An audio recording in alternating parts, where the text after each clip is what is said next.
Que a paz do nosso Senhor Jesus inunde o nosso coração, através da sua palavra.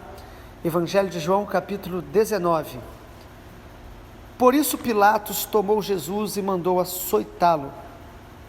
Os soldados teceram uma coroa de espinhos e puseram na cabeça de Jesus, e também o vestiram com um manto de púrpura. Chegavam-se a ele e diziam: Salve, Rei dos Judeus! E davam-lhe bofetadas. Pilatos saiu outra vez e disse aos judeus: Eis que eu o apresento a vocês, para que saibam que não encontro nele crime algum. Então Jesus saiu, trazendo a coroa de espinhos e o manto de púrpura, e Pilatos lhes disse: Eis o homem. Quando viram Jesus, os principais sacerdotes e guardas gritaram: Crucifique! Crucifique!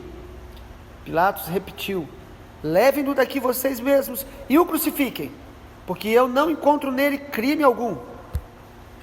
Os judeus responderam: Temos uma lei, e segundo essa lei ele deve morrer, porque se fez filho de Deus. Pilatos, ouvindo tal declaração, ficou ainda mais atemorizado, e entrando outra vez no pretório, perguntou a Jesus: De onde você é? Mas Jesus não lhe deu resposta. Então Pilatos o advertiu: Você não me responde? Não sabe que tem autoridade tanto para soltar você, como para crucificá-lo? Jesus respondeu: O Senhor não teria nenhuma autoridade sobre mim, se de cima não lhe fosse dada. Por isso quem me entregou ao Senhor tem maior pecado. A partir desse momento Pilatos queria soltá-lo, mas os judeus gritavam: Se você soltar esse homem, não é amigo de César. Todo aquele que se faz rei é contra César. Quando Pilatos ouviu essas palavras, trouxe Jesus para fora e sentou-se no tribunal, no lugar chamado Pavimento, em hebraico, Gabatá. E era a preparação da Páscoa, por volta do meio-dia, e Pilatos disse aos judeus: Eis aqui o rei de vocês. Eles, porém, clamavam: Fora, fora, crucifique-o! Então Pilatos perguntou: Devo crucificar o rei de vocês? Os principais sacerdotes responderam: Não temos rei, senão César. Então Pilatos entregou Jesus para ser crucificado, e eles o levaram.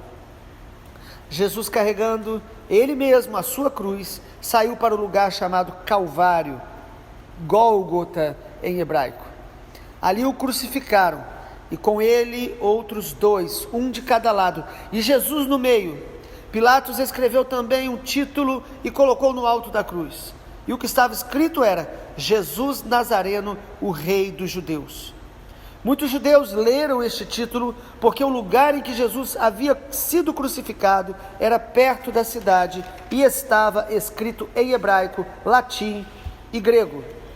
Os principais sacerdotes disseram a Pilatos: Não escreva Rei dos Judeus, e sim, ele disse: Sou o Rei dos Judeus. Pilatos respondeu: O que escrevi, escrevi. Até o versículo 22. Irmãos, capítulo 19 de João nos mostra ainda a cena do Calvário, a cena da prisão e agora dos açoites que Jesus ele recebe. No versículo 1 diz que Pilatos mandou açoitá-lo. Este açoite, geralmente ele era tão sangrento, tão violento, tão doloroso, que alguns prisioneiros morriam apenas no momento do açoite. Geralmente eles colocavam na ponta daqueles chicotes pedaços de ossos ou de ferro, que onde o prisioneiro era açoitado, se arrancava pedaços do corpo dele. Então Jesus é açoitado no versículo 1, e no versículo 2, eles tecem uma coroa de espinhos, todo um quadro de zombaria extrema, dizendo: Você disse que é o rei? Já que você disse que é o rei, fizeram uma coroa de espinhos, algo que também trazia uma dor insuportável, uma dor terrível, dores de cabeça, o sangue já escorrendo. Esta é a cena do Calvário descrita pelo apóstolo João, assim como os demais evangelistas descrevem nos evangelhos sinóticos. Versículo 2 fala que vestiram ele com um manto de púrpura. Toda a cena de zombaria, ridicularizando, ofendendo os limites da dureza do coração do homem, amados, são impressionantes.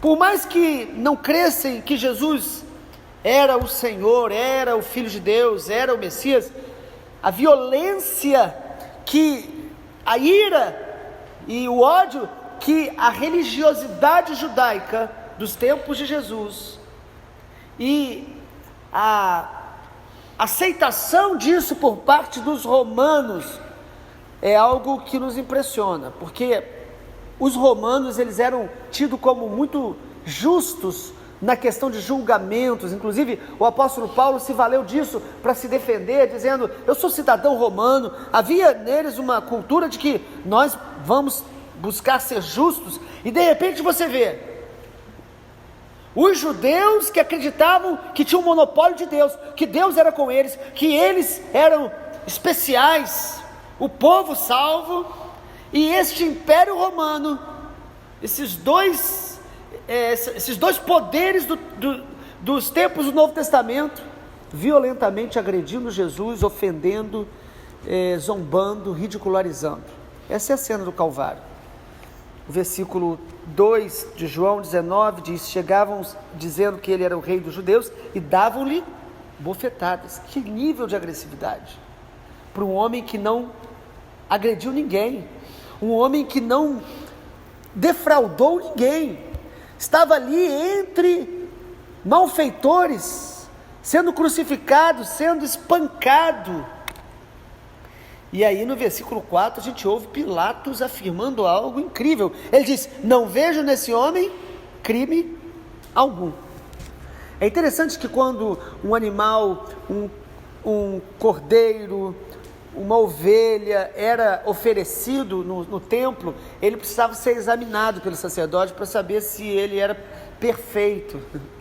Aqui nós vemos em todo esse quadro o próprio Pilatos dizendo, os próprios soldados muitas vezes afirmando: ninguém nunca falou como este homem, ele não tem crime algum. A gente percebe nessa linguagem toda a confirmação de que Jesus é o Cordeiro de Deus que tira os pecados do mundo, que Jesus é o Filho de Deus. E aí no versículo 5 nos dá conta que Jesus saiu, estava indo já em direção ali à crucificação, e aí Pilatos diz: aí está o homem. Pilatos parece que de alguma maneira tentava ainda aliviar ou livrá-lo. Poderiam ter de alguma maneira até açoitado Jesus e soltado, mas quando viram Jesus, versículo 6 diz que os sacerdotes, irmãos, nós precisamos perceber isso. Nós não estamos falando aqui de um povo da sociedade que seria ignorante, que não conhecia a Deus, que não conhecia a palavra. Os sacerdotes gritavam: crucifique, crucifique. E aí Pilatos diz: então façam isso vocês mesmos. Os judeus falaram: não, nós temos uma lei que diz que ele deve morrer. Pilatos disse: então vocês crucificam. Mas eles não queriam crucificar Jesus, eles não queriam, pelas mãos deles, matar Jesus. E a grande pergunta que a gente faz aqui no capítulo 19 é: quem matou Jesus? Essa é a pergunta: quem matou Jesus? Quando saiu um dos filmes mais atuais sobre a crucificação de Jesus, houve muita polêmica, porque no filme fala-se muito, deixa muito claro a participação dos judeus na morte de Jesus. E no mundo houve algumas manifestações, porque a preocupação é que isso gerasse nas pessoas um espírito antissemita, que é muito comum na história. Muitos povos se levantaram com ódio dos judeus, o que nós vimos no ápice na época do Holocausto, e ainda hoje a gente ouve comentários infelizes de ódio contra os judeus. E por que esse ódio?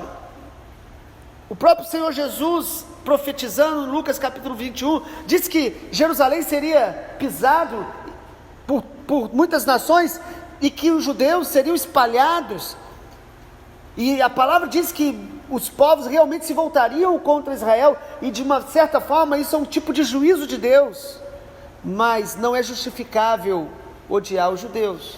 Quem matou Jesus, na verdade, quem entregou Jesus para ser morto, foram os judeus. Quem executou a sentença foram os romanos, porque eles eram o império responsável por essa execução no tempo de Jesus. Mas biblicamente, de maneira muito clara, quem levou Jesus para a cruz fomos todos nós. Todos nós somos responsáveis pela morte de Jesus, porque a gente percebe claramente no texto que Jesus não foi morto pela força do Império Romano e nem pelo poder da religião judaica. O texto deixa claro, no versículo de número 10, Pilatos advertiu: você não vai me responder? Não sabe que eu tenho autoridade para te soltar e para crucificar? Qual foi a resposta de Jesus? Versículo 11, o Senhor não teria nenhuma autoridade sobre mim, se de cima não lhe fosse dado. Por isso, quem me entregou ao Senhor tem maior pecado. O que Jesus está dizendo? Que quem entregou Jesus a eles foram os judeus. Então havia uma sentença sobre os judeus, havia uma sentença sobre Pilatos. Mas nós sabemos que Jesus só foi entregue porque ele decidiu se entregar. A morte de Jesus foi voluntária. Os nossos pecados, os judeus, os romanos executaram, mas o plano da morte de Jesus estava já estabelecido desde a eternidade. Em Apocalipse diz que Jesus morreu por nós antes da fundação do mundo.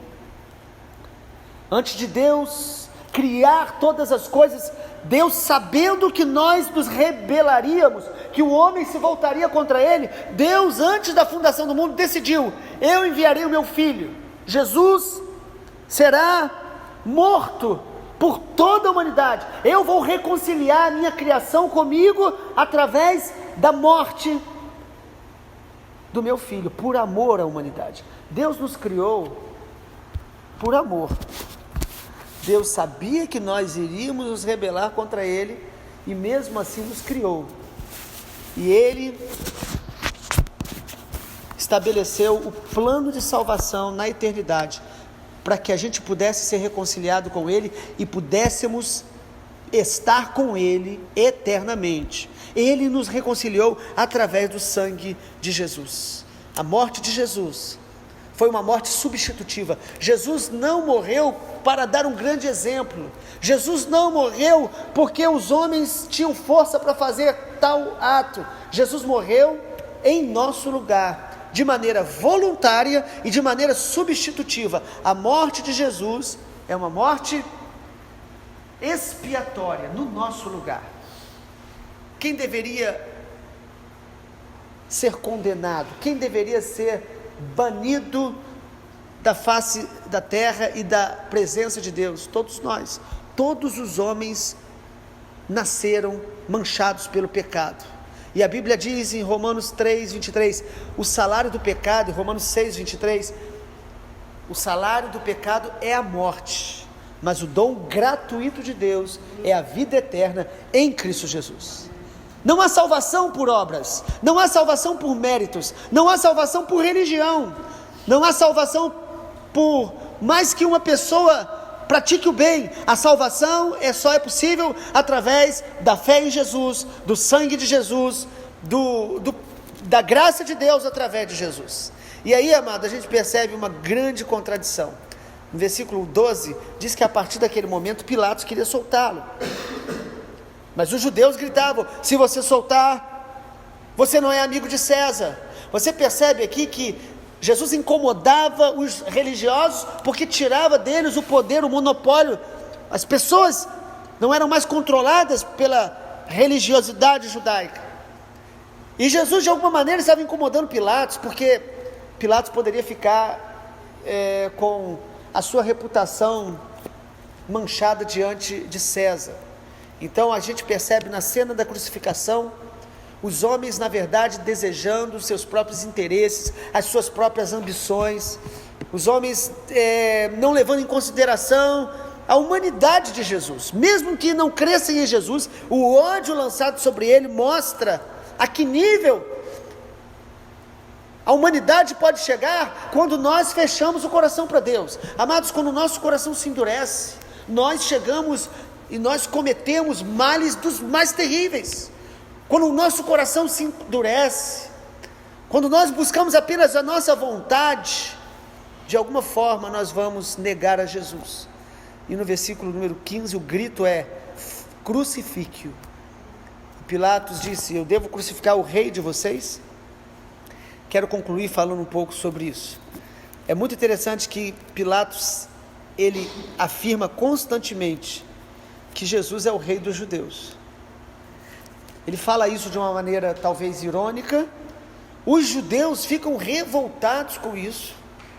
E aí, quando Jesus vai carregando a sua cruz, versículo 17, já nos descreve a cena de Jesus carregando a cruz e indo para o Gólgota. Essa palavra hebraica que significa caveira.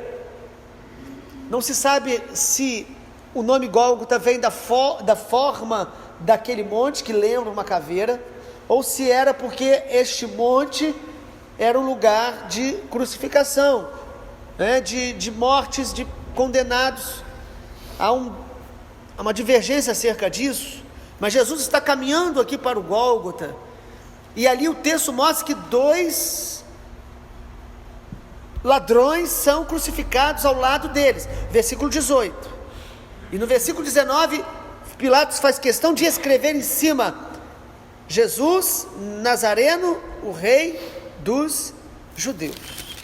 Isso traz uma grande ira ao coração, mais uma vez, dos judeus. No versículo número 21, os principais sacerdotes falam: não escreva rei dos judeus. Mas Pilatos diz: o que escrevi, escrevi. A cena que nós acabamos de ler nos mostra uma verdade. Por mais que os homens neguem a Jesus, por mais que na história nós sempre teremos ateus, teremos pessoas blasfemando, teremos pessoas ironizando, Jesus Cristo continua sendo e sempre será o Rei dos Reis, o Senhor dos Senhores. E Apocalipse diz que todo joelho se dobrará e toda língua confessará que Jesus Cristo é o Senhor.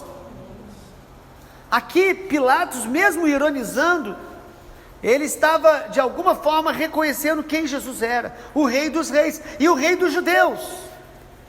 E você pode pensar: mas os judeus não creram em Jesus. Sim, a nação não creu, mas muitos judeus creram. A primeira igreja, a igreja quando nasce, ela nasce em Jerusalém, era feita de absolutamente judeus. Os apóstolos eram judeus, e na história da igreja, ou na história da humanidade, sempre houve entre os judeus um remanescente. Até hoje, você vai a Israel, são minoria, mas há judeus convertidos a Jesus em Israel e nas nações, declarando que Jesus é o Rei dos Reis, o Senhor dos Senhores.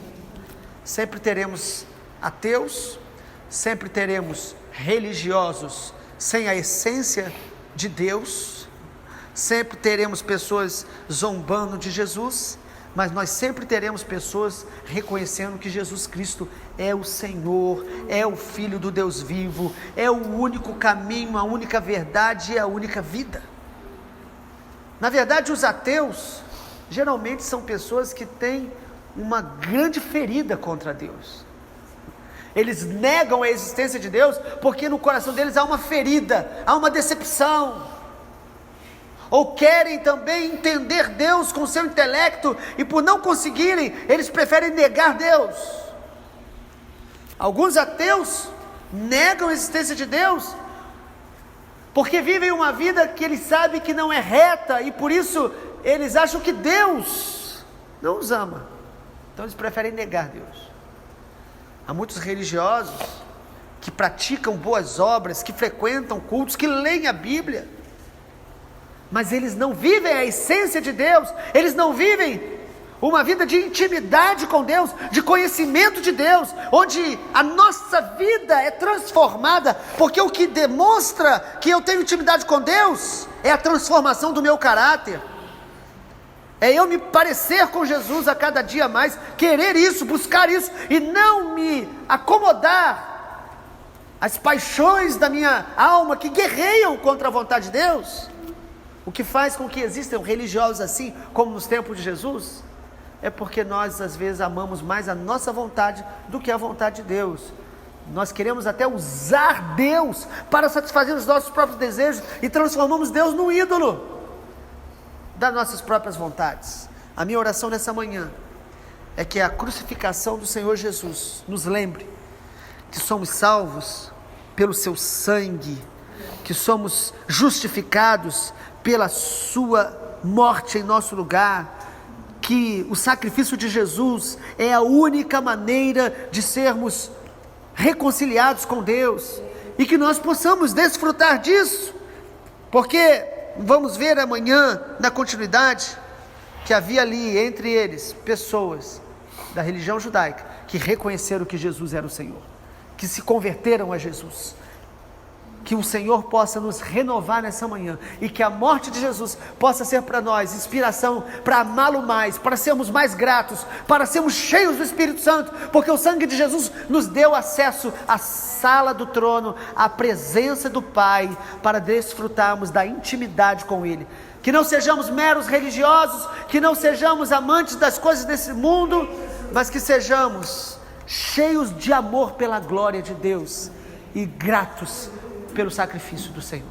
Pai amado, obrigado por essa manhã, obrigado pelo sangue de Jesus, obrigado porque há 2000 anos atrás, o Senhor Jesus se entregou por nós na cruz do Calvário, mas essa decisão do Senhor foi antes da fundação do mundo. Obrigado, Pai, porque o Senhor decidiu nos criar, nos formar para o louvor da sua glória. Obrigado, Pai, porque o Senhor decidiu prover a salvação, a reconciliação, para nos dar a vida eterna na Tua presença. Obrigado, Pai, porque todas as coisas existem por causa da morte de Jesus, por causa do sacrifício de Jesus. Tudo foi criado por Ele, para Ele, através dEle, para a glória dEle. Nós queremos nessa manhã te bendizer e orar ao Senhor, que o amor pela Tua presença, a gratidão pelo sacrifício de Jesus, nos torne humildes, nos torne cada dia mais famintos e sedentos pela intimidade do Senhor, que nos transforma e que nos torna manifestadores de Jesus na terra. Através da nossa vida possamos alcançar outras vidas com a Tua palavra e com o Teu amor, em nome do Senhor Jesus. Amém, Senhor.